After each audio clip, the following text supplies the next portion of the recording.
যুক্তরাষ্ট্র জুড়ে বাড়ি ভাড়া কমে এসেছে, যা ভাড়াটেদের জন্য বড় স্বস্তির খবর। নতুন তথ্য অনুযায়ী জানুয়ারিতে টানা ষষ্ঠ মাসের মতো ভাড়া কমেছে এবং ২০২২ সালের পর সর্বনিম্ন পর্যায়ে নেমেছে। নিউ ইয়র্ক, লস অ্যাঞ্জেলেসে এবং ডেনভার সহ বহু শহরে ভাড়া বাজার এখন ভাড়াটে বান্ধব। যুক্তরাষ্ট্র জুড়ে বাড়ি ভাড়া কমতে শুরু করায় স্বস্তি পাচ্ছেন লাখো ভাড়াটে পরিবার। নতুন তথ্য অনুযায়ী জাতীয় গড় ভাড়া ২০২২ সালের পর সর্বনিম্ন পর্যায়ে নেমেছে। চলতি বছরের জানুয়ারিতে টানা ষষ্ঠ মাসের মতো ভাড়া কমেছে, যা বার্ষিক হিসাবে ২ বছরের মধ্যে সবচেয়ে বড় পতন, প্রায় ৬.২%।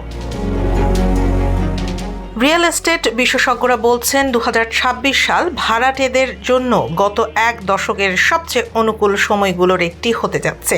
এই প্রবণতা দেশের প্রায় সব বড় শহরেই দেখা যাচ্ছে।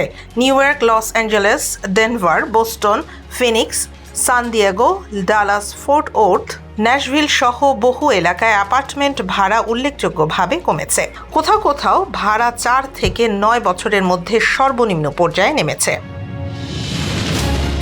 বিশ্লেষকদের মতে নতুন অ্যাপার্টমেন্ট নির্মাণ বৃদ্ধি, আবাসন সরবরাহ বাড়ানো এবং প্রশাসনিক জটিলতা কমানোর ফলেই বাজারে এই পরিবর্তন আসছে। কিছু শহরে একক পরিবারের বাড়ির ভাড়াও কমতে শুরু করেছে। এই ভাড়া হ্রাস এমন এক সময়ে এসেছে যখন জ্বালানির দাম কমা, মর্টগেজ সুদের হার হ্রাস এবং মজুরি বৃদ্ধির মতো বিষয়গুলো ভোক্তাদের ব্যয় চাপে কিছুটা স্বস্তি দিচ্ছে। প্রশাসনের পক্ষ থেকে বলা হচ্ছে, লক্ষ্য শুধু ভাড়াটেদের স্বস্তি নয়, দীর্ঘমেয়াদে সবার জন্য বাড়ির মালিক হওয়ার সুযোগ তৈরি করাই মূল উদ্দেশ্য। বিশ্লেষকদের ধারণা, বর্তমান ধারা অব্যাহত থাকলে আগামী মাসগুলোতেও ভাড়া বাজার ভাড়াটে বান্ধবী থাকবে।